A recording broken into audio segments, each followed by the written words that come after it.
Hello, and welcome to another episode of Break the Cycle with me, your host, Joshua Smith. Hope everyone's having a wonderful Wednesday. I think it's Wednesday. I'm pretty sure it's Wednesday.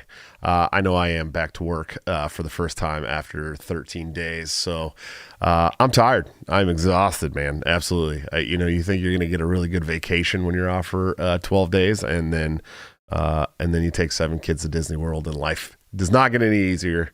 My soul got some rest, though, and that's the important thing, I believe.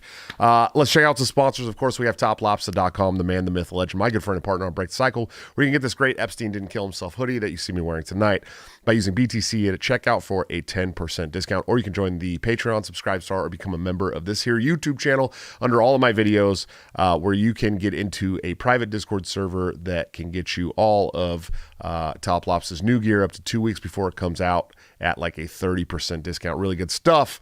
And of course, executive producers of the show, anthemplanning.com, for all your emergency and crisis planning needs. Check them out today. See what they can do for your business, home, or personal life.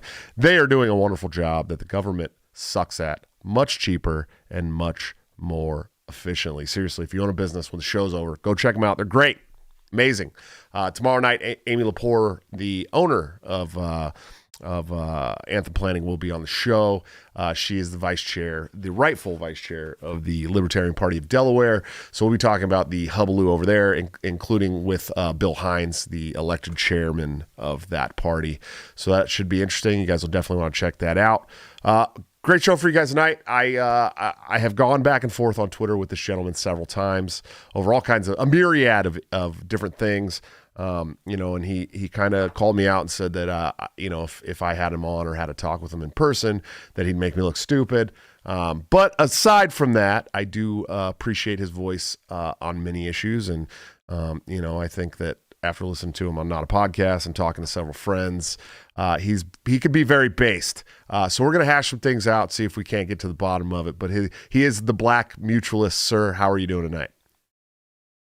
I'm doing all right, man. How about you? I'm tired, dude. I'm just fucking tired. Tara Reid said that about you, man. You need to stop. You do it all. I do a lot, dude. It's 7 kids, man. You know what I mean? I can't just stop, dude. Yeah, man. Well, I don't know, man. You're right. It seems like you got a lot of weight on you. You take a lot of weight onto yourself, even like going out to Disneyland and whatnot. So you just can't do it all, man. You're not Superman. That's it. Like, if you continue to do this, you're going to destroy yourself. Well, we got to do what we got to do for our kids, man. You know what I mean? It's important. It's an important part of my life. And I want those kids to be happy, dude. So, if I got to make myself tired, I got to make myself a little tired. But let's talk a little bit about you, man. We brought you on the show. We're going to hash some shit out, but let's talk about you, how you became a mutualist or anarchist, or I don't know what people are calling themselves these days, but I know you go by Black Mutualist online. Obviously, you support anarchy of some sort. We've had arguments back and forth about everything from corporate businesses and their rights to the vaccines, to basketball, man. So, but let's hear about you. How did you come to these ideas? I tell people, like, I started out I was a Bernie Sanders supporter in like 2016, and I rode pretty hard from him like in 2016, and then in the next election in 2020. And I feel like you actually have a similar story to this. I feel like when you're that involved in sort of electoral politics and you see a machine completely turn and attack someone you support, or you just see the full power of an electoral machine like the Democratic Party or even the Republican Party, that changes something in you. That sort of takes some of your heart out of electoral politics. Sure. And after that, like, I started, before that, I called myself a social democrat, like in 2016, 2020 sort of era. But seeing these things kind of happen and looking at the state of America, its history, I love history. I love just kind of getting into civics and things like that. Seeing all of these things together, it really sort of robbed me of my for many state solutions, if not all. At this point, look at my like political chart on my Twitter, it'll put me somewhere in what might be called like a minarchist. So at this point, minarchy is about as high as I'll take it. And going back to a mutualist perspective, Joseph Proudhon also, I believed in a sort of minarchy, sort of kind of like proto-government to go with the anarchy in a way. But yeah, that's really was, man. It was I already had a love for politics. I already wanted to change things through politics. He was kind of invested in civics. But after seeing the state's power turn against someone that would act against it, I realized that I kind of had to join people that were fighting against the government as a whole and work from there to try to bring about change. Sure. Yeah, actually, I've read Joseph Proudhon. I'm a fan of a lot of the mutualist solutions. I've talked a lot about it. I think mutual aid is a great thing. I am not a fan of any government solutions whatsoever, and I would venture to say that Proudhon was not much, especially later in life either. And I think that mutualism can be a very anarchist philosophy and should be a very anarchist philosophy. But we've talked a lot about the COVID tyranny online. That's something that I'm very passionate about. I think that forced vaccine mandates to stay working at an employer is way out of bounds, even for an employer to consider. But I mean, where do you stand on all this COVID tyranny stuff, man? I mean, do you think that what the government is doing is okay? Do you think any part of it is okay? Are there certain mandates you'd be okay with? I mean, let me know where you stand, bro. So number one, as for the COVID tyranny, I feel like to a degree it's overblown because our problems with COVID are something that's only going to be fixed with science and medicine. Policy will not fix any problem that we have with COVID. It'll only make it worse. So it's like it's militarizing a political sort of coalition against it. It's not exactly the most long-lasting or impactful thing, in my opinion. I think we still have the other atrocities that the state was rendering, such as imperialism, justice, negativity or issues. What they're doing with the drug war, police brutality, the proxy wars that we're involved in, and the wars and the conflicts that we're involved in that don't officially call wars. I feel like all those are still apparent. Those are all still running to some people's mind in the background because this COVID thing has kind of taken their minds. But of course, I don't believe that everybody should be mandated to vaccinate, or to be vaccinated at all. I don't believe that because there are side effects to every medicine. People that are kind of blowing up side effects about some of the things, I think they kind of fail to speak on the fact that damn near everything we take that's medicinal at this point in time has some sort of side effect. But they do have side effects. The vaccines are not right for every single person on Earth. Natural immunity is a thing. And research has shown that natural immunity can be stronger than vaccinated immunity. So no, I don't agree with mandating everything. Now, as far as private businesses mandating what can go on in their own buildings, you'll be surprised, but I kind of lean more on their to choose what they can allow in their buildings, because I believe, let's say, people in one area mandating a bunch of vaccines.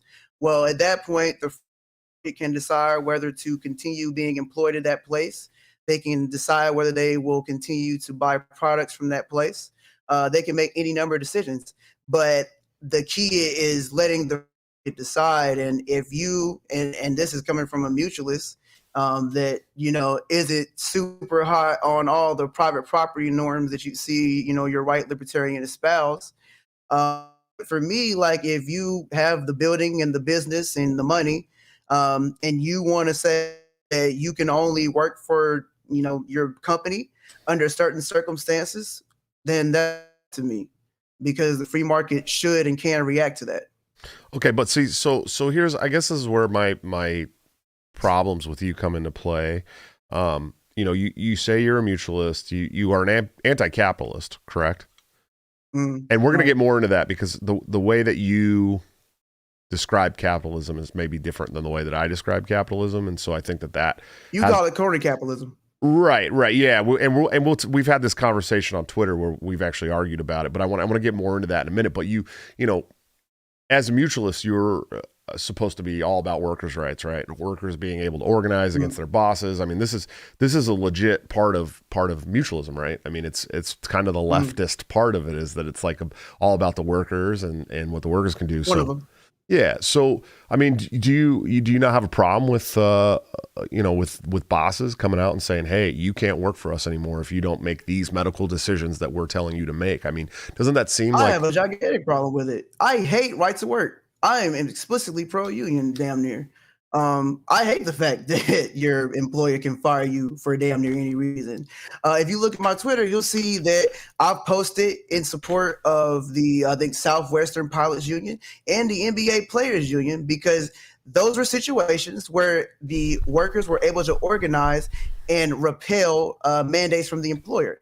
I think more unions should exist because whether you are for the mandate or not, I feel like workers should have more power in their workplace because they're providing the labor. So I am on the side of a union, whether they decide to be pro-mandate or anti-mandate.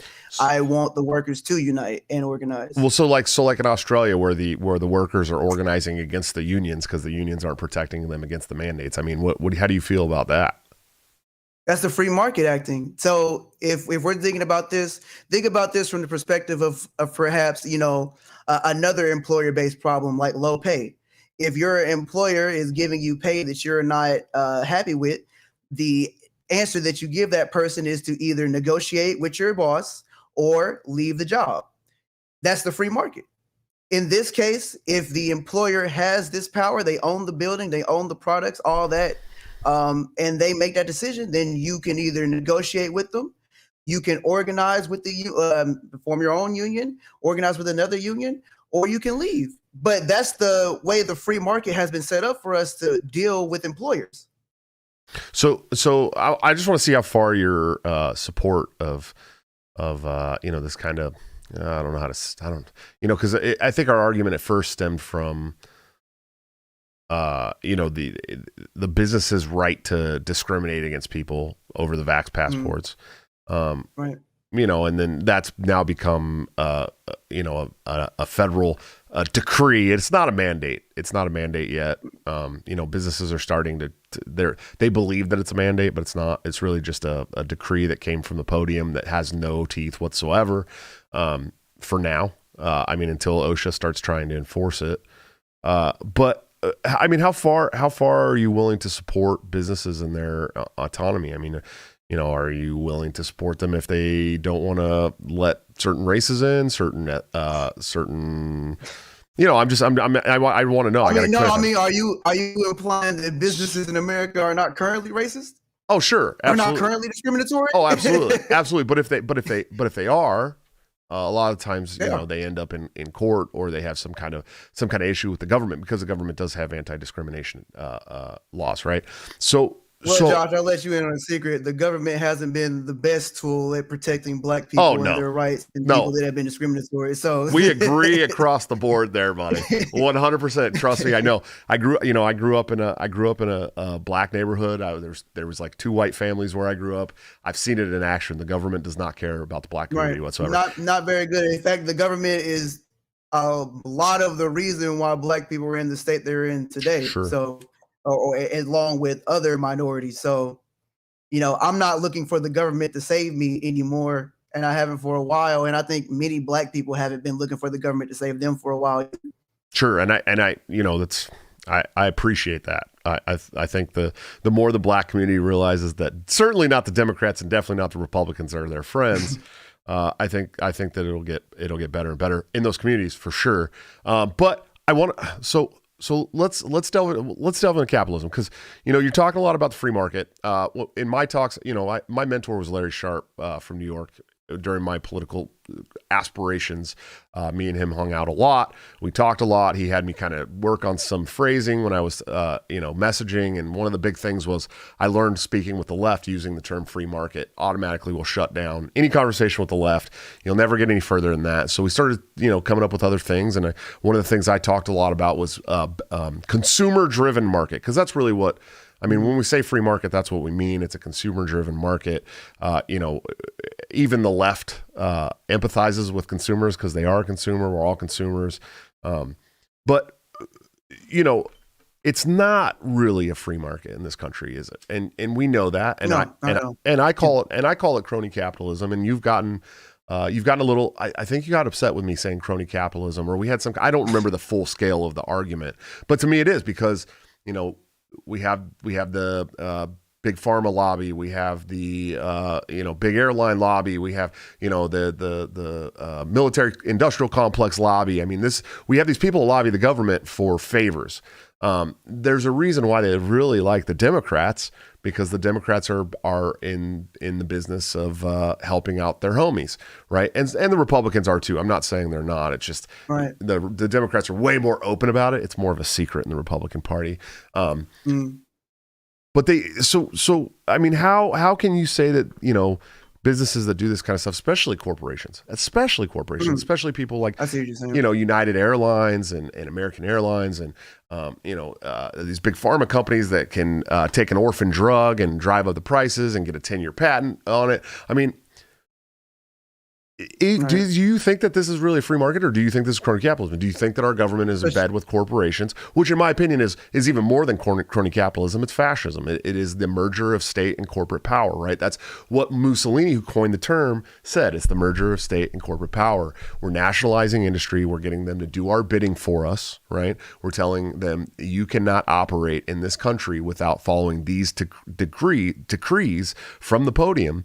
But we also have these corporations that are going to go along with whatever the government says because that's their bread and butter. They're the ones that protect them from having competition in the market, right. But now we have these smaller businesses too that have been locked out of their business for a year, okay, or more, probably way more than that. When they did get to open, a lot of the restaurateurs could only have 50% capacity, or they could only do takeout. They've been threatened with their livelihoods for years. And now they're like, okay, the only way you can reopen your livelihood that feeds your children and feeds your family and takes care of your whatever is if you follow exactly what we tell you to do. Is that the free market? Do you think that's the free market? There's a couple of things there. So first off, damn near any top-down mandate is going to be bad, especially for a community. Because if it comes from the top down, that means it's coming from somewhere outside of your community, outside of your region for the most part. Two, I used to actually damn near exclusively say crony capitalism. It wasn't until I started reading anarchist theory and getting into more into anarchism that I started saying anti-capitalist and just calling it capitalism. The reason being is the divide that people have between crony capitalism and capitalism is that people that call it crony capitalism believe that there's a point that you can have with this ideology where it doesn't become crony capitalism. They think that there's a way to handle it like ANCAP or anarcho-capitalists.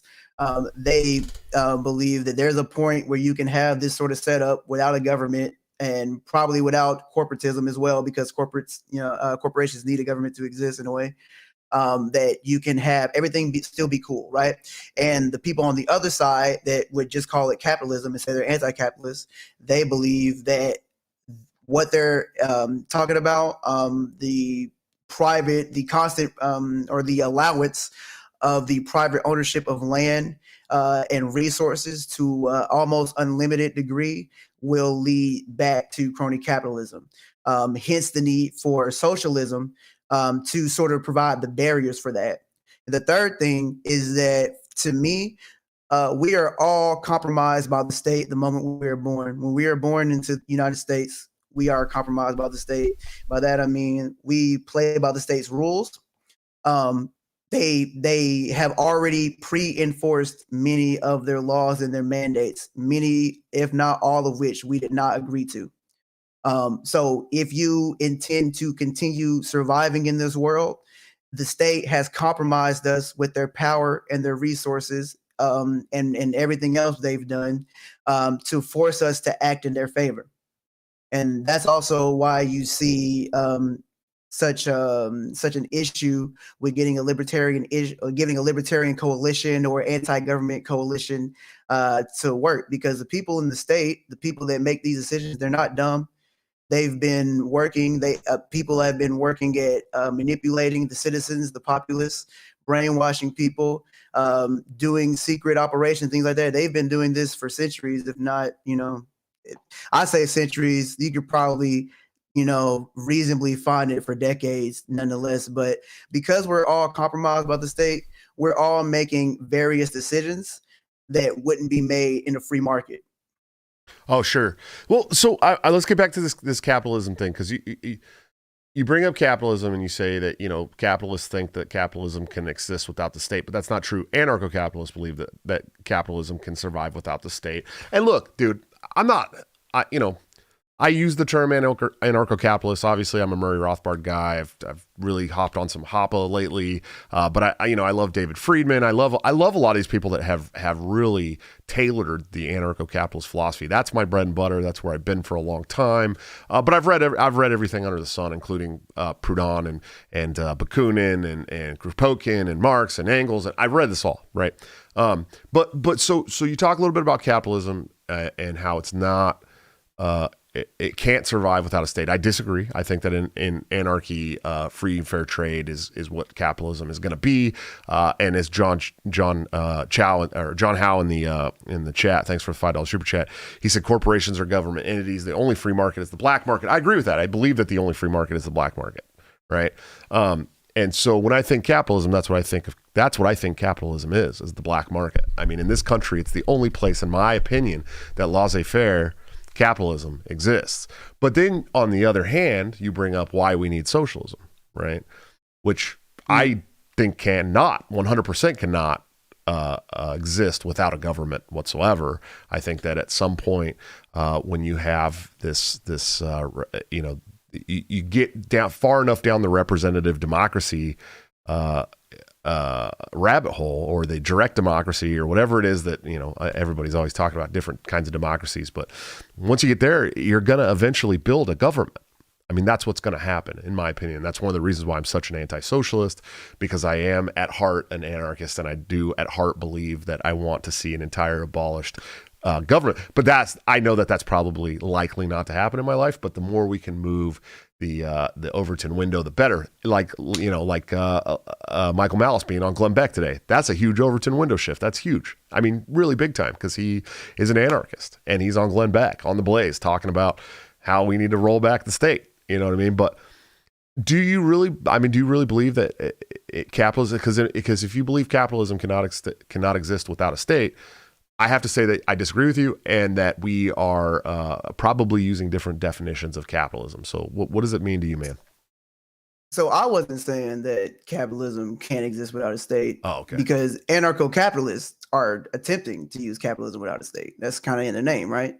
I was saying that the difference is that the anarcho-capitalist believes that you can form a capitalist ideology and you can use a capitalist ideology without a state, and it will not lead to crony capitalism. Whereas maybe a socialist anarchist would say that that ideology of capitalism always leads to crony capitalism eventually, or leads to something similar enough to it to where they wouldn't want that. As far as socialism existing or having to exist with a state, that's not true, because, the original anarchists were socialists. You could do socialist practices. I mean, so right now the United States has socialist policies, of course, like the fire department and the library, right? You can. Whoa, buddy. I think there's way worse socialist programs in this country than that. Let's be honest. So you're the one that thinks socialism bad. I don't think so. But I'm just saying that these are two socialist examples in the United States. Just if you were just going to pick two that people can't even argue about, the fire department and the library, two socialist things. And to say that socialism can't exist without a government is confusing to me, because government is simply people acting. Government is simply people believing in a system. The system doesn't actually exist beyond us simply believing that it exists and our participation within it. We can form any system we want just with people working together. That is the root of anarchy. Let me rephrase. I don't think that socialism can exist on a scale as big as a country without a state. Do I think that, small communes can exist and be perfectly fine and we have worker co-ops and all that stuff? Absolutely. I do believe that that can exist. But on a scale the size of, especially the U.S., but I mean, even some of these countries in the Norwegian countries and Denmark and stuff like that, that socialist model is, in my opinion, going to fail. And that is, to me, what socialism has become. It is always proven to move to a democracy. They start to take more power from the people in promise of stuff. You know what I mean? And this is something that ANCAPs get beat over the head constantly with, especially online, is that, the socialism isn't just the government doing things. Well, that's what it's become, right? The modern era of socialism, right? I mean, can you name any modern socialist states or countries that are not completely legislated? I mean, I can't think of any. I mean, that like Denmark and Norway and all those are capitalist countries. Well, yes and no. I mean, they definitely have some free market vibes, right? But I mean, when you really get to the bottom of it, the paid for school, the paid for healthcare, I mean, all that money's coming from somewhere, and we know that the tax rate there is extremely high. I mean, that's not a free market. That's not a free market. That's not how the free market works. At the end of the day, nearly every major country is a mixed economy at this point. That's just how it is. There's really no pure capitalist countries. There's really no pure socialist countries at this point in time. Sure. That's just how it is. I agree. So that's why when we think about, we got to remember capitalism, socialism, right? Or socialist. It just has to be of those ideologies, right?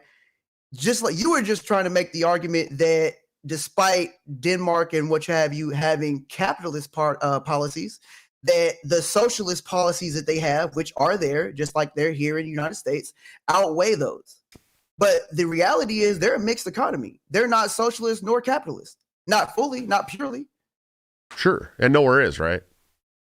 Yeah. No, and so, but we're not talking about socialism. So there's state socialism, there's anarcho-socialism. You can say that there are a couple, state socialist places, depending on where your meter, because again, it's all mixed. So depending on where your meter is, deciding on what makes something, you're going to call it capitalist, what makes something socialist, it really depends on that. Because like I said, the leaders in Denmark, they say they're capitalists. People say that China is capitalist. As you know, some people say China is communist. But they have both. I mean, they're communists. Policies. They're communists, in my opinion. I mean, the government. They're not. The government there literally controls every single aspect of every single human's life in that country. I mean, there's no way whatsoever at all capitalist. Well, communism is stateless. No, it's not. It's not. It literally never has been. It's if you constantly talk about how the workers' revolution is supposed to become one thing but always becomes another thing, it's like building a bridge, right? You're building the bridge, you get halfway through the bridge, and every single time it fucking fails, right? You're building the bridge wrong. It's not about what it's supposed to be. I mean, it's there is no version of communism that has ever been completely stateless. I mean, almost none, almost zero. And every single version of communism, especially in the 20th century, has killed millions of people.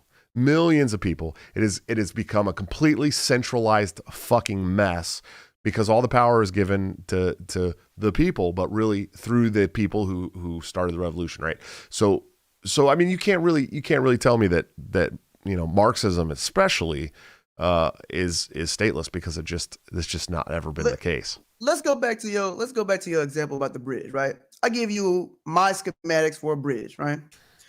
You get about 2/5 of the way through the bridge and you start doing shit that I never put in the plan. Or maybe it's not you. Maybe other people that are also working on the bridge begin to make their own little changes to the bridge, right? They get done with it and they say they show me the bridge, and they say, well, this is what you wanted. This is the bridge that you built. Am I not right to say that's not at all what I said it was? Am I wrong to say this is not the bridge because y'all didn't do what I said to do to build this thing? Correct. And here's why I say this, okay? So what do they call the building blocks of communism? I mean, the stepping stone of communism is socialism, right? Well, it's socialism in the transition to communism. Right. And so every time we hit socialism, some massive fucking state apparatus takes control and kills its own people. I mean, this is exactly what I'm talking about. And we see it all over the country, right? I mean, all over the world, right? You know, North Korea, China, Venezuela, Cuba. I mean, there is so many examples of, okay, we're going to try communism. We're going to start with this socialism. And now everyone's fucking dead. I mean, there's so many examples of this. At what point do you say, honestly, at what point do you say that, like, okay, it's not the way it's applied, it's just the fucking ideology itself? I mean, at what point do you say that? Think about this. You said every time communism is started, a state apparatus takes control. You're an anarchist, right? Are you really about to blame those that would seek power and use state power for their own ends to corrupt an ideology? For example, like libertarianism, just for an example. Are you really going to say that state apparatus and those actors that work for the state acting on that ideology truly corrupt it and truly change it from what it actually state is? Actors that worked on libertarian philosophy? I'd like to know honestly which ones. I personally believe that let me stop. I personally believe that most Republicans that say they are libertarians are cowards. So I feel like people that are Republicans or work with Republicans to bring libertarian-minded people into that party are working with the state, because as we know, the GOP is part of the duopoly and part of the state. Well, no. I'm talking about the people that built philosophy. So like we know that Karl Marx created Marxism, right? And other people have written about it, but I mean, this is the bare bones example of the philosophy. It started by Marxism. You know, we have people like Kropotkin too, who made it anarcho-communism. But I mean, the bare bones has always been this Marxism, and you even you see it in the anarcho-communists too in this country, right? That are running around with their black and yellow flags, talking about how they want a stateless society, but at the same time they're banging the drum for Joe Biden or these mandates or destroying small businesses in lieu of propping up these fucking corporations that are just going along to get along with the government. Sorry, I got really stoned tonight, by the way. I had a rough day. So it's like at what point do you say, look, even these anarcho-communists over here who are supposed to be subscribing to Kropotkin and his workers' revolution that it results in a stateless society and stateless communism are even getting wrapped up and involved in this state tyranny, hoping that it's going to get them the country that they want? I mean, at what point do you kind of say, maybe every communist eventually gets to this state communism pipeline? Well, number one, I would push back on saying that Karl Marx was like the bare bones of socialism. Anarcho-socialism predates communism. Yeah. Marxism, not so. Okay, yeah, Marxism. Yeah. There's a lot of socialists prior to Marx, for sure. There's no doubt about that. Yeah, exactly. So, so number one, I would say that knowing, and you can't always look at the internet, the state, the media. You can't ever look at that to really get, usable information. You can get usable information by meeting real people and talking to them, things like that. So when you talk to anarchists that are truly anti-authoritarian, and communists and things like that, those are things that would make you believe that. But second of all, you can design a system, and it may be the greatest system on earth. But if the users misuse your system or do not follow the directions of the system or just don't even read the instructions on how to use it, then the system is useless. The system is only as good as the people that follow it. And humans are flawed and things corrupt and they're complicated people. They're often hypocritical. I'm never going to say that someone that it's not, that's like saying someone that's not quote unquote pure libertarian has no place in libertarian movement. If you agree with, I think Larry Sharp said about 70% of the issues. If you agree with that, then we, electorally. It's the 80-20 rule. He said it's 80-20? 80-20 rule. Okay. I think when I saw that, I was like, I think more like 70 is good. I think 80 is pushing it. So I think I might just switch that in my mind. For me, it's always been about what that other 20 or 30% is. I mean, if it's you support American imperialism, fuck off. If you support locking people in rape cages for victimless crimes or drug crimes, especially weed crimes. If you support locking people in cages for weed, while fat rich white men on the West Coast are getting paid millions to do it legally, I can't rock with you, man. You know what I mean? If you support gun legislation, I can't rock with you. I mean, there are things in that 20 to 30% that even if it's 5%, I probably can't work with you. But I've made it a very, very clear that I'll work with anybody who wants to roll the state back in any area, as long as they're not advocating actively to add more state in another area. That's basically been my rule. You know what I mean? Right. For me, I feel like just the things that would be included in my 70%, it would kind of exclude a lot of those things. And I feel like most libertarians are probably that way. Or if you're libertarian minded, you're probably that way. Sure. Yeah, and this is something that I've talked with a couple of my friends behind the scenes about, and even said it personally to you, and said on my show last night. Like, I feel like you and I agree on a lot of stuff, and I think probably. I think that some of our arguments are semantics over words, and our definitions of those words. And then there's some things that I've just downright I can't agree with you on, no matter what. I mean, some of the arguments about the vax that I've seen you make and stuff like that, I just can't. I can't. You know what I mean? But that's not a reason why I can't work with you either. If you're not actively calling for these mandates and supporting these mandates, and you're not actively saying that we need to be involved in wars and the drug war and calling all my libertarian friends domestic terrorists, then I don't see no reason why we shouldn't work together. But so explain it to me. You support free markets, right? Right. So I mean, is it just the term capitalism that you have a problem with? I mean, what does your market system look like, man? It's not really like the term capitalism. Is to me, it's the ideology. I'm a real so if you're an anarchist, you probably for the most part have like individualist streaks in you. So I feel like most of this change starts from within and from the individual. So just having the ideology that you are able to go and purchase or own everything that you see, to me is an issue, right? So my market would probably have communities, workers, organizations, things like that work together, right? So you would see more co-ops. You probably see community land value trust, where a community comes together, purchases or stays on some land, and they build up from there. You see more mutual aid networks, instead of kind of like the government solutions, I guess of their version of charity. You would see mutual aid sort of take the place of that. You see more credit unions. You see zero interest community banks and things of that nature. Things where the community, the region itself, and people in general realize that they just kind of have themselves.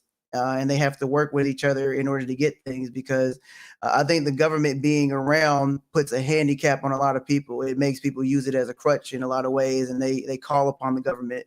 Without the government, you would kind of be forced to see that really in reality, you can just work with your neighbor or someone not even like you, someone around you, to get things accomplished, and it would be much more efficient than using the government. Sure. So, I mean, what kind of things would you keep out of your market? You know what I mean? That's what I want to know. Are you, because you said, what, especially your views on property. I mean, that's, Yeah, exactly. Part of the mutualist ideology is like occupancy use. So that would be something where, and I'm me myself. I also kind of incorporate. I'm willing to incorporate like some Georgism into my ideology. How do you do that without a state? Well, you can have either one a monarchy, which I said I'm open to. I haven't completely and just out. just to clear it up for people who might be watching, Georgism. I mean, we're talking about a land value tax, right? Yeah, land value tax. Yeah. So you would either implement occupancy use without a state. So every time you're thinking about how are you going to do that without a state, and you're talking about anarchy, the citizens do it. The population does it. The population handles the regulations. The population handles what goes on. So what if I don't pay my land value tax? It depends. If you're in a city and they have these rules, then that city will deal with you in whatever way. Yeah, because I mean, then we're just talking about the state at that point, aren't we? I mean, really, if you're gonna, I mean, if you're gonna tell me, hey, you bought this piece of land, but now you're gonna pay the community for this piece of land, right? That I've mixing my labor with the earth, growing, I don't know, fucking tomatoes or whatever it is I want to grow. I built a farm. I've got some animals. My family's living there. Now we're talking about a land value tax, and you're talking about occupancy and use. I know that that's a different thing too. We're talking about we start getting into beach homes and vacation homes and shit when we talk about occupancy and use, and furthermore into talking about large swaths of land as well. But I mean, don't you think if there's a community that's enforcing these things, right? A tax. I mean, telling you have to pay a tax for the land that you've bought. At what point is that a state again? I mean, honestly, because this is something that we, Hoppians especially get a lot when they talk about their covenant community. Because really, that's what you're talking about right now. You're talking about a covenant community that imposes its own will as a community on the people that live there, and you have to follow those rules. That's a covenant community. You're a fucking Hoppian, dude. Pure anarchism with no governance whatsoever. That's merely a transition state. Most forms of anarchism will take on a system: anarcho-capitalism, anarcho-communism, mutualism, syndicalism, things like that nature. Right? If you have anarchy, you have people living on their own. You will have people form systems. That's why we have the different flavors of anarchy. Covenant communities. If I don't really care what a lot of these people have like taken these terms and like assigned their own meaning to it and being like, yeah, that's what that is. As far as I know, anarchy is just about being able to shape your future the way you want. So if you want to call both anarcho-socialism, and Capistan, and whatever mutualistopia you want to call those covenant communities, whatever. I mean, have you read Hoppe? Have you ever put your eyes to the Hoppe books, man?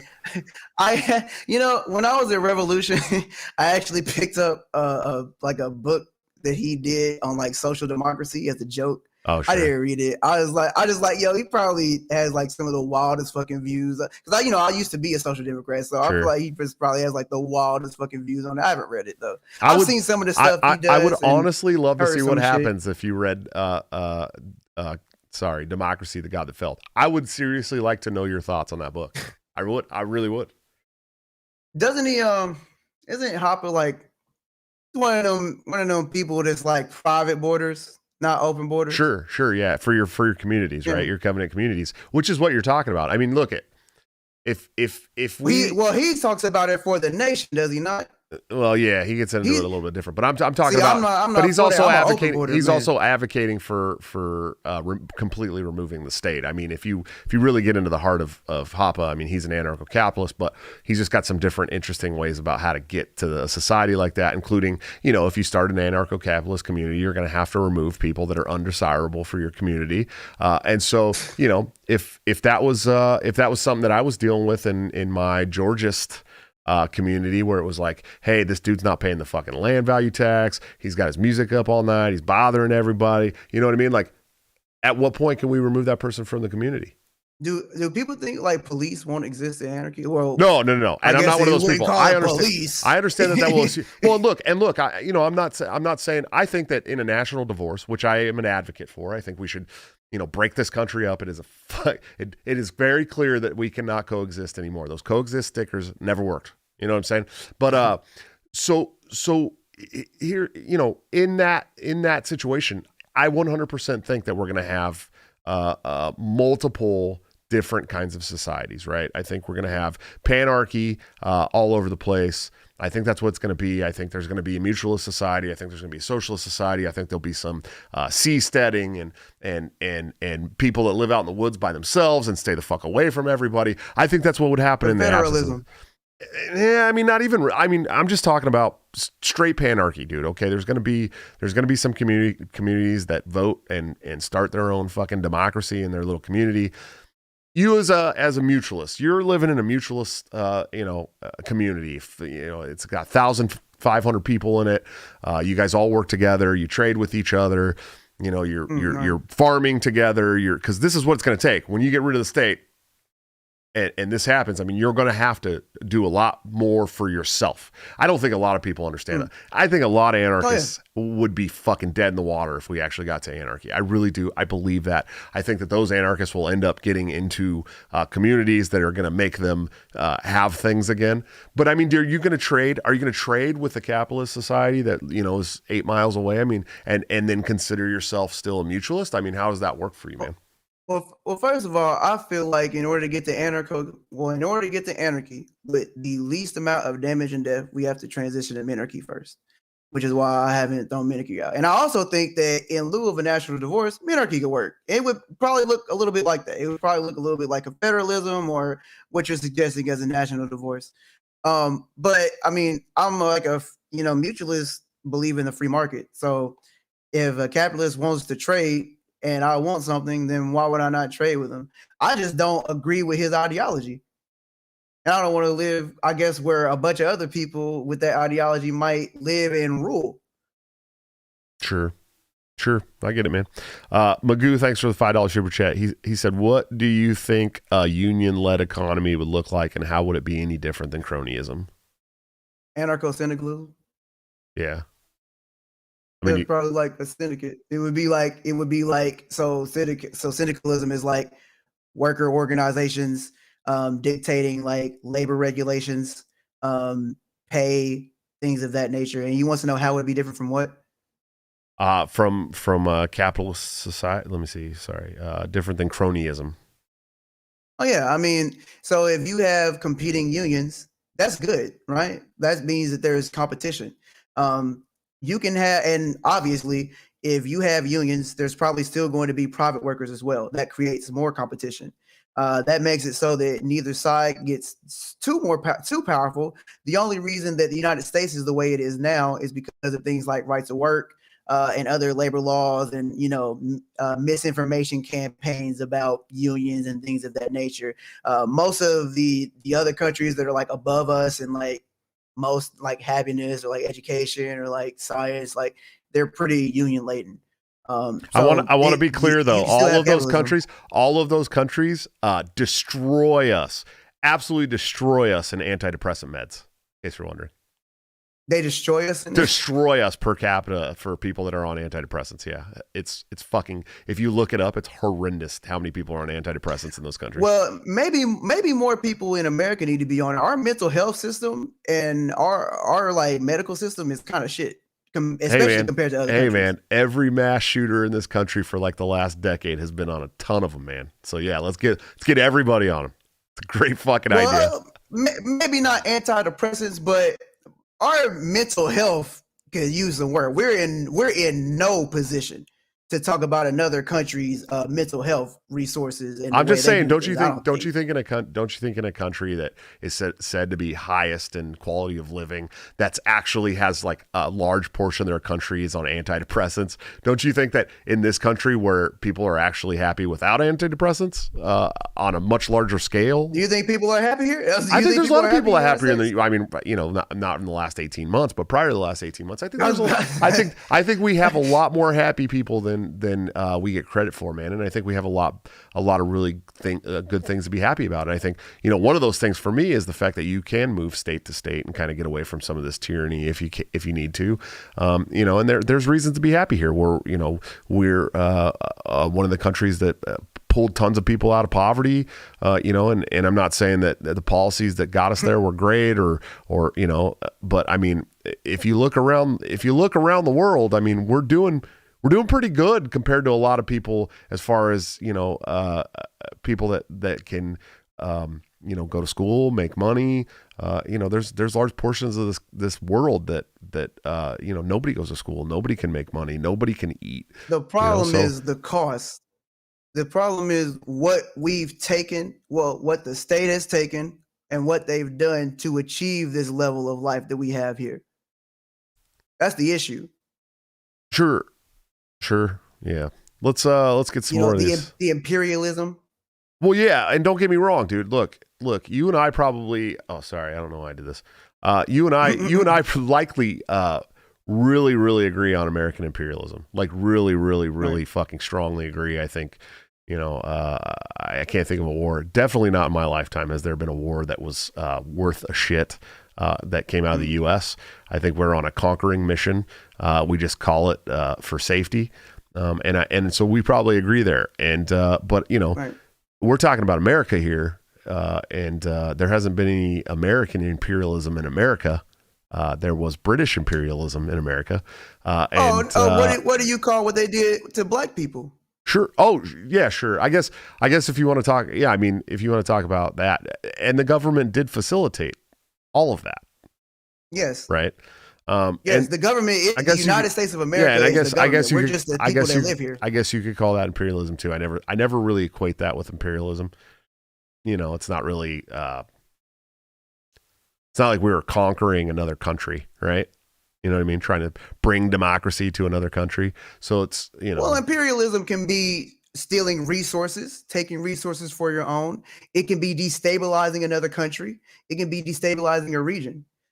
Imperialism to me is just the state acting upon another state or another region, using its power in a way that they don't want. Okay, so would you consider, I mean, at that point, you got to start really considering this medical tyranny at some point, imperialism too, then, right?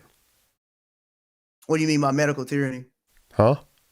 I mean, the medical tyranny. What do you mean? I mean, the medical tyranny that we're seeing today with these mandates on vaccines and forced segregation. I mean, you have to look at that at some point and say that that's American imperialism too. Is that not them? I mean, extending their power and influence on the country. If it comes from a private source, to me, it's fine. But it hasn't. It never has. A top-down source. And I think that's why. Like, for example, the Nets. Like the GM of the Nets said that Kyrie Irving can't practice in their facility. None of that came about until Joe Biden made his decree. None of the NBA forced vaccines came by way of the free market. I mean, it all came from Joe Biden saying, "Hey, if you have over 100 employees, you need to take this vaccine." I don't think Adam Silver had something to do with that. No, the NBA had nothing to do. Adam Silver. The NBA was not even talking. The NBA was not even talking about these mandate issues or forcing their players to get vaccines until Joe Biden made the decree. I mean, none of the pro sports were, because they have to know that there's people, big names, especially in the NBA, especially at this point. I mean, I feel like more NBA players have stepped up and spoke out against this shit than any other pro sport.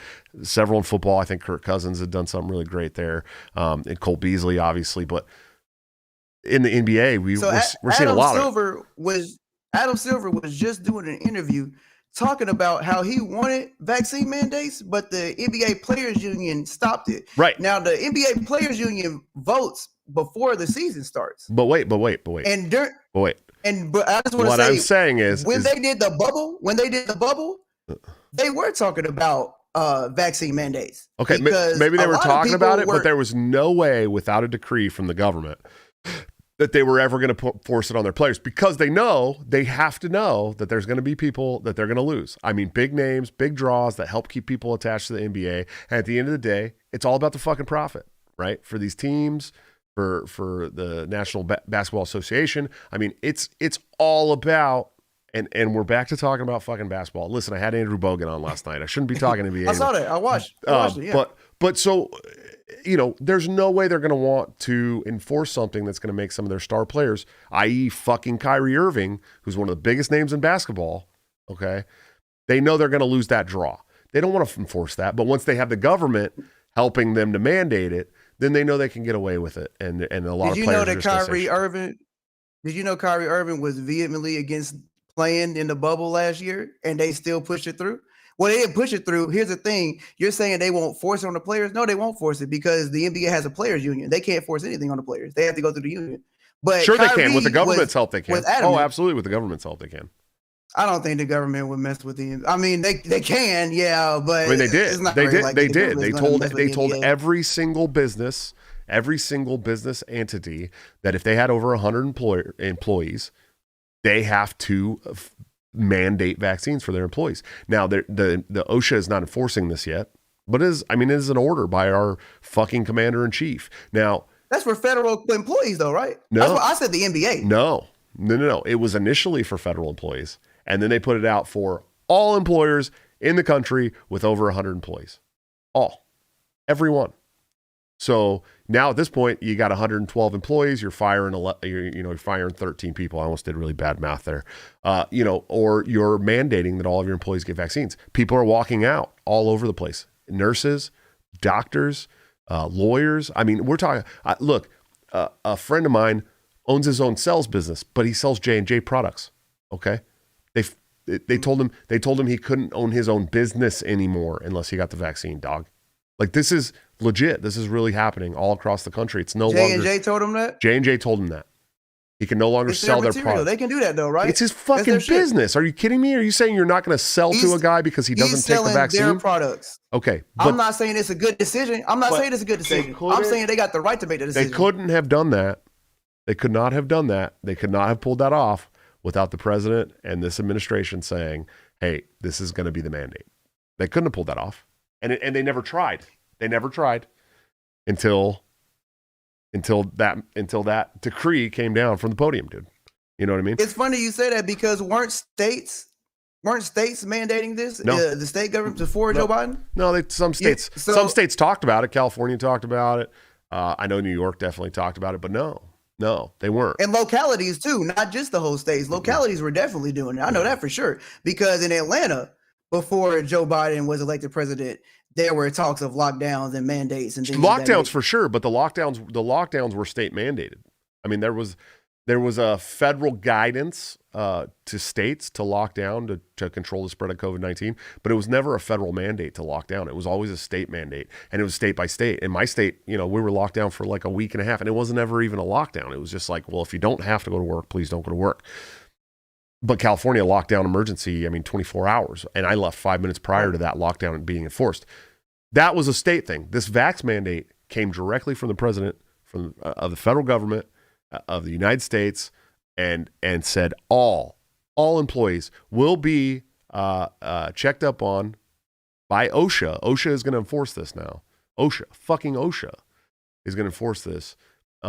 And any business with 100 employees or more has to mandate that they be vaccinated from the federal government. But you see how you're saying it wouldn't have happened without Joe Biden. He sort of pushed it along. Correct. While the reality is that before he was elected president, many states were empowering businesses and things of that nature to do this very same thing. Not enforce vax mandates. That was never a thing.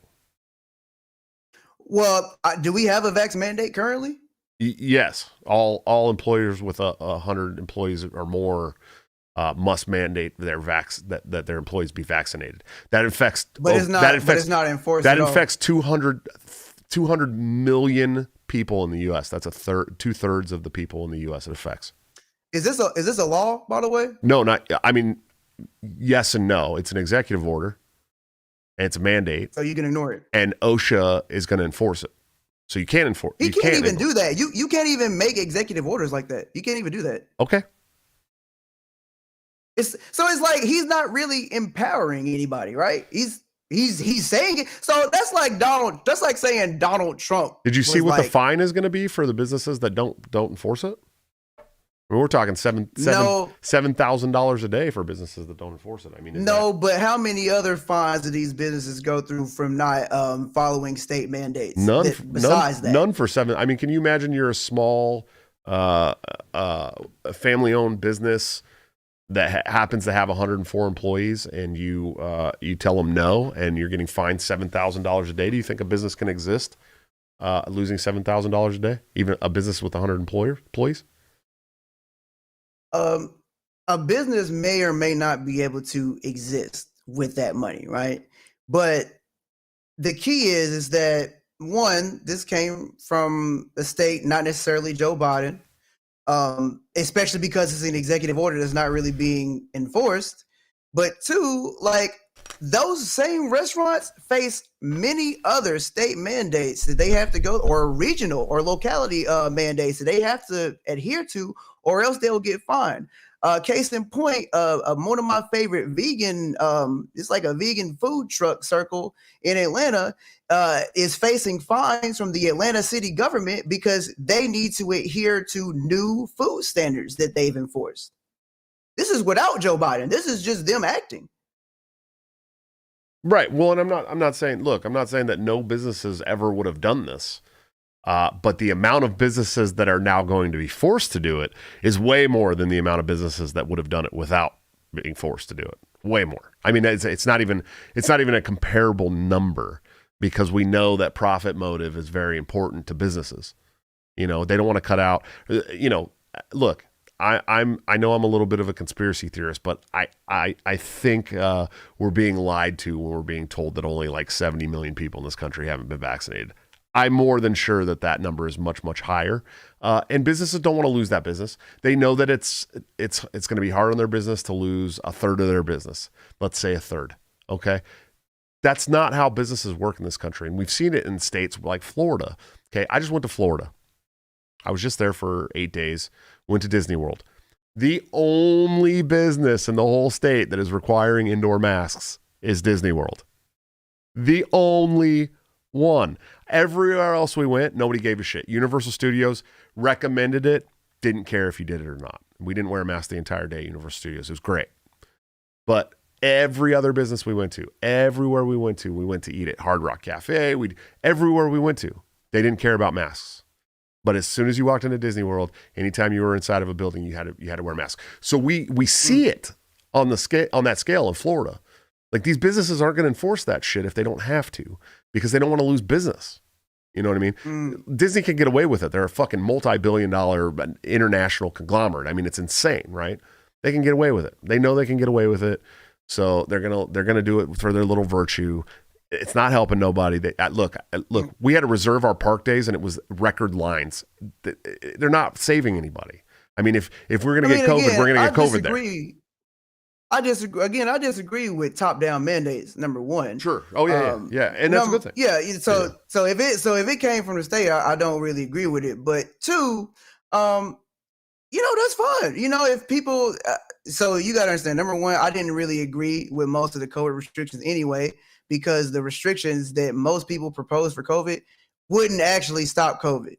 Like, having your restaurant run at 50% capacity is super arbitrary. Making it so that people have to wear masks inside the restaurant, but once they sit down at the table, they can take the mask off, arbitrary. Making it so that people can be as close as they want to be to each other, but as long as they sit outside, none of these things are actually things that are going to mitigate COVID. It kind of sounds like someone had like a semi-good idea to try to mitigate COVID. Like, oh, let's just reduce all the entry to the hot spots that people go to. But they didn't really fully think through, whether people would follow those mandates, because people didn't, or whether that would actually help, right? So, that's cool. Like I said, like, I feel like the free market is kind of going to decide that. And I also, again, don't think that policy is going to help us at all with COVID. The only thing that's going to help with COVID is science. Yeah, but who knows what the fuck science is anymore, sir? I mean, it's become such a convoluted term in this country at this point, dude. It's like, holy shit. I mean, you can literally Google anything you want about COVID and you'll find 5 articles and then 5 more articles on the same page that completely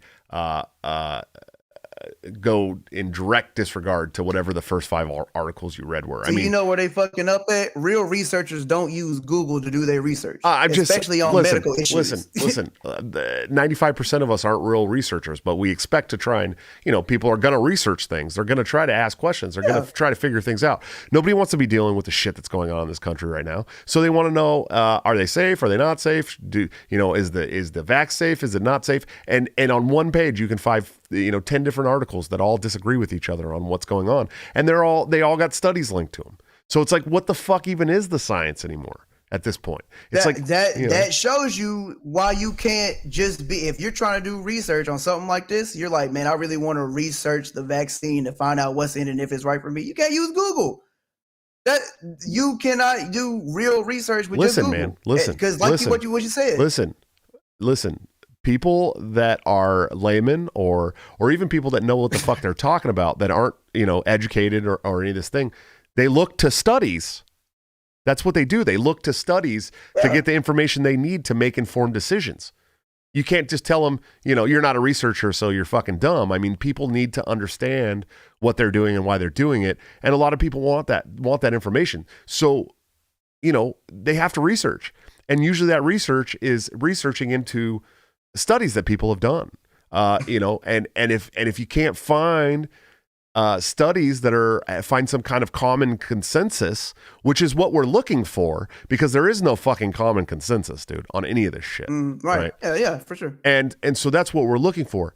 And if you can't find it because everything contradicts each other, then you start looking to these one-off fucking incidences, right? Listen. I mean, we're talking straight up. Hey, my aunt's cousin's boyfriend got it and was fine, and he's fat and has 2 comorbidities, so I'm going to be fine because I'm not fat and I don't have 2 comorbidities. Or on the other side of that, well, I know a perfectly healthy 44-year-old that didn't have any comorbidities that died from COVID, and everyone I know that gets COVID is going to die if you're unvaccinated. That's 2 sides of people doing their own research because there is no fucking common consensus on any of this shit. That's really where we're all I ask, if people do that, all I ask is that you just know what you don't know. If you want to go Google the reason, the articles and whatnot, just know that you're not getting the full information because you found all these articles that conflict. Just know that you don't know the full information from Google, and go with that in mind, that you don't know everything. That you could be wrong. That's all I ask, if you want to take it that way. But people still got to make the best informed decision they can for themselves. And that's really, that's what this big argument is about, is people are not being able to do that anymore. And that's a scary thought in this country. You know what I mean? That's a scary fucking thought. And I think that's really where we're at. But we're getting to the end of the live public stream. Let me address some of these here. Super chats. Top Lobster, $2 super chat. Thanks, man. He said, great convo, guys. Enjoying this one. Outlaw Barber, $2 super chat. He said, central banking families funded Lenin's revolution. True. True. Let's see. Okay. Ben Heckman, $2 super chat. Is crystal healing a human right? Yeah, why not? Yeah, I don't know. Is it a right? I don't believe in a lot of rights are socially constructed. Actually, I don't know if anything's a human right. We're just kind of out here in anarchy. Well, we're gonna go do the members only stream here in a minute. I didn't want this. I wanted this to be like a nice discussion. I think we've done really well here. It hasn't been super volatile at all. And I didn't want it to get too shit posty, but I did want to talk about chakras and crystals, and I also want to talk about the Fagertarians a little bit. So I figured we'll do that in the members only stream where we can just kind of have fun anyways. Let's see. No tax is good tax. $2 super chat. He said, read from aristocracy. Oh, God, I fucked that up, didn't I? Aristocracy to monarchy to democracy. So there you go. Jermaine Vincent, $10 super chat. Thanks, man. He said, solid conversation. I agree. It's a good conversation. We don't agree on everything, man. We don't, but for sure, man. But I definitely see where we do agree, and I think that some of our disagreements are just over definitions of words that we're using wrong. But man, I really appreciate you coming on. Hey, why don't you tell people where they can follow you, check you out, all that great stuff on Twitter and whatever else you got. You can find me on Twitter at @Mutualist. That's really it. That's really what I got going on Twitter, right? All I gotta say is that more right libertarians should be like you and accept left libertarians, because y'all not gonna win shit if you don't. Well, just let me clarify. I don't accept left libertarians, buddy. I not into my covenant community. We're gonna live straight capitalist, but I'll work with you. I'll work with you to roll back the state if we can. I'm okay with that. I just want the votes for the Libertarian Party. After that, we can do what we want. Sure. It's gonna. Well, yeah, listen. I'm gonna tell you how to get that done. Make sure that you're at the National Convention in Reno in 2024 to nominate Dave Smith. Oh, boy. And that's how you're gonna get the votes, dude. Hell no! I'm nominating Spike Cohen, if anything. Come on. Man, I love my boy Spike, dude. I was friends with Spike long before he ran for vice president. Man, I love that guy to death. I don't always agree with Spike on everything, but man, that motherfucker knows what he's doing, and he's on Fox like every week now, dude. It's crazy. I think he's the one. I think he's the one to unite. I really do. I think over Dave Smith, over Justin Amash, I think it's Spike. Yeah, well, I think if you're getting if you're trying to get the votes, I think Dave Smith's the way to go, man. So I really do. I think to influence more people to become libertarian, I think it's Dave Smith. That's what I think. Spike makes me be a libertarian, dude. I'll take a Dave Smith Spike Cohen ticket. You know what I mean? Like, I'm good with it. That'd be a compromise. That'd be fun, man. I don't even think it'd be a compromise. I think they'd both go fucking hard in the paint, dude. Man, Dave Smith would have to change how he acted just a little bit, because I'm gonna be real. Spike is more mature than Dave, and you know it. Spike is way more mature than Dave. Dave's gonna have to get his act together. You don't know Spike on a personal level, bro.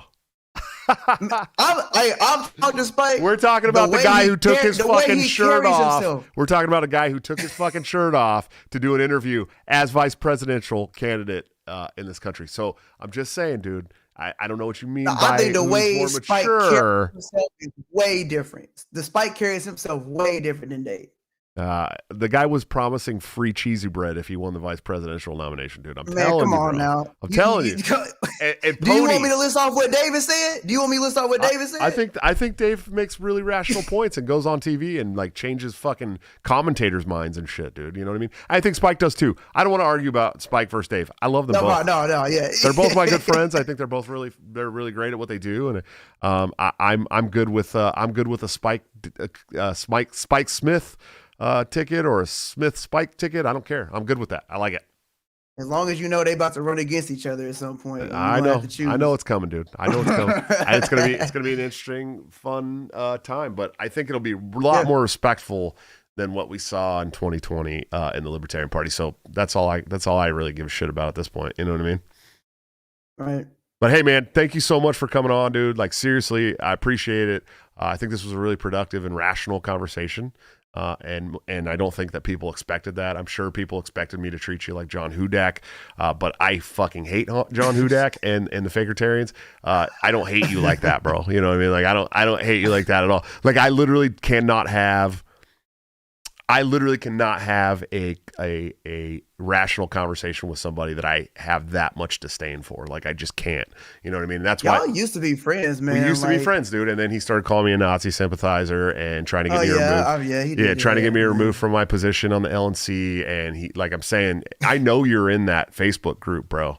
I know you see how I'm not. Are you not I'm in there? not in that group, man. This motherfucker talks about how he sticks up for me all the time, but I'm telling you, hundreds of posts in there are about me and my fucking family, and he's fostered that fucking that group, so he can kiss my ass, dude. I'll say this. I be talking to people. I'll say this. It seems like sometimes Fakertarians are like a little too focused on calling people racist or trying to find that they're racist. Now, this is just me as a black person that lives in America. I already accept that many people I meet are racist or have some kind of discriminatory thoughts about me for one reason or another, but especially because of my skin. So I kind of really don't give a fuck if you racist in some ways, in a lot of ways, just because, like, as long as you're not like using government or power or resources to try and oppress you, hinder me because of my race, like whatever, man. Go be racist with your racist people and talk about how much you don't like black people if that's what you really want. Bro, Just don't hurt anybody. That's a very, very, very based opinion you have there, dude. I'm not gonna lie. I think that I don't think a lot of people would expect that from you, dude. We're gonna talk more about this in the members only chat, man. If you could give me like 3 minutes to close this out, dude, I'll be right back. Bro. All right, brother. All right, then, bro. Thanks. All right, guys, go follow Be Mutualist on Twitter, man. He's pretty cool. He's fun to talk to, dude. He's a lot. Listen, I'm gonna be honest. He's a lot cooler in person than he is on the computer. We've had our arguments, man, but he's cool. I don't think he really believes that he's gonna make me look stupid, and I don't believe that I'm gonna make him look stupid. I think we had a good, productive conversation, and we'll carry it on in the members only chat where there's like 75 of you that can watch that live. So hopefully you guys will do that. I'm impressed, man. I like it. I don't agree with every single thing, but you're not taxing my fucking land in my society. I'm going to say that for sure. That's my shit. I bought it. I'm keeping it. But go check out our sponsors, toplobster.com, the man, the myth, the legend, my good friend and partner on Break the Cycle, where you get this great Epstein Didn't Kill Himself hoodie that you see me wearing tonight by using BTC at checkout for a 10% discount. Or, guys, seriously, check out the Patreon, subscribe. Sorry, what are we, 123 episodes in, and you haven't joined the Patreon to get all the members-only shows? I know I just took a week or two off during all this, Disney stuff when I was just recording shows, but we're back. We're back to the live shows. We're going to have live members-only shows with as many shows as possible. There's already like 70 members-only shows on there that you can watch now that you're missing out. So go check out the Patreon, subscribe star, or become a member of the YouTube channel under all my videos. But that also will get you into a private Discord server with a lot of really cool people, over 100 cool people in there. And you can get all of Top Lobster's new gear up to 2 weeks before it goes to the general public at like a 30% discount. So it really pays for itself, man, at some point. I'm serious. And of course, check out our executive producers, anthemplanning.com. for all your emergency and crisis planning needs. Check them out today, see what they can do for your business, home, or personal life. They're doing a wonderful job that the government has historically sucked at, much cheaper and much more efficiently. I can tell you that Amy Lepore, the owner of Anthem Planning, will be on my show tomorrow with Bill Hines, the chair of the Libertarian Party of Delaware. Very excited about this one. I've had Amy on before. She's an amazing person. Her husband is an amazing person. I love them to death. I'm very glad that they've chosen to be a part of Break the Cycle for as long as they have. And I'm very, very excited to talk with her about the Libertarian Party of Delaware tomorrow. Definitely check that out. It's probably going to be a fiery episode. And then on that's Wednesday, Thursday show. What's going on? What do I got on the schedule? Let me look, because I haven't gotten all the schedule set up the way that I wanted it this week. Yeah. Oh, is it Wednesday already? Holy shit. Yeah. So tomorrow is the Amy Lepore show. And then on Friday, I got Jody Plauché, who is the son of Gary Plauché, who shot his son's molester in an airport on live news. It's a clip we've all seen for many, many years. Mr. Gary Plauché passed away in 2014, but his son, Jody, who went through the ordeal, wrote a book called Why Gary Why. So we'll be talking about that and his life and his advocacy for victims, something that I like to talk about a lot on the show. But it's going to be really, really good. I'm excited for the week. Next week's schedule will be fire, and we will be back to running live shows 5 days a week, at least for the time being. I'll see you tomorrow for the show with Amy Lepore and Bill Hines. But until then, don't forget to break the cycle.